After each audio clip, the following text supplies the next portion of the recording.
ಭಾಸ್ಕರ ಶೆಟ್ರಣಿಕೆಯರ್ನ ಕೇಸದ ಆರಿನ ಬೊಡೆದಿ ರಾಜೇಶ್ವರಿ ಶೆಟ್ಟಿಗೆ ಜಾಮೀನು ಕೊಡ್ತಿರು ಮೂಜಿ ವರ್ಷದ ದುಂಬು ಬೊಡೆದಿ ಮಗೆ ಬೊಕ ಬೊಡೆದಿನ ದೋಸ್ತಿ ಸೇರ್ದು ಮೂವೇರು ಭಾಸ್ಕರ ಶೆಟ್ರಣಿಕೆರ್ದು ಹೋಮಕುಂಡೋಡು ಪೊತ್ತಾದಿತ್ತೇರು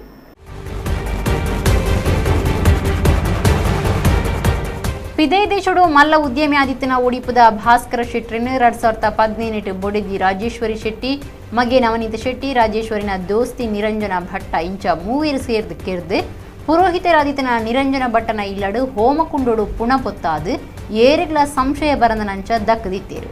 ಮೂವೇರ್ಲ ಜೈಲ್ ಡಿತ್ತದು ಇತ್ತೆ ರಾಜೇಶ್ವರಿ ಶೆಟ್ಟಿಗೆ ಜಾಮೀನು ತಿಕ್ಕದಂಗೆ ಬೆಂಗಳೂರು ಪರಪ್ಪನ ಅಗ್ರಹಾರ ಜೈಲ್ ಡಿತನ ರಾಜೇಶ್ವರಿ ಶೆಟ್ಟಿಗೆ ಆಜು ತಿಂಗಳು ಸುಪ್ರೀಂ ಕೋರ್ಟ್ ಜಾಮೀನು ಕೊಡ್ದಿತ್ತಲು ಸುಪ್ರೀಂ ಕೋರ್ಟ್ದ ಷರ್ತದಂಚ ಜಾಮೀನು ತಿಕ್ಕದಂಗೆ ಆರೋಪಿಗಳನ್ನ ಪರವಾದ ವಕೀಲರು ಅರುಣ್ ಕುಮಾರ್ ವಾದ ಮಲ್ತಿತ್ತು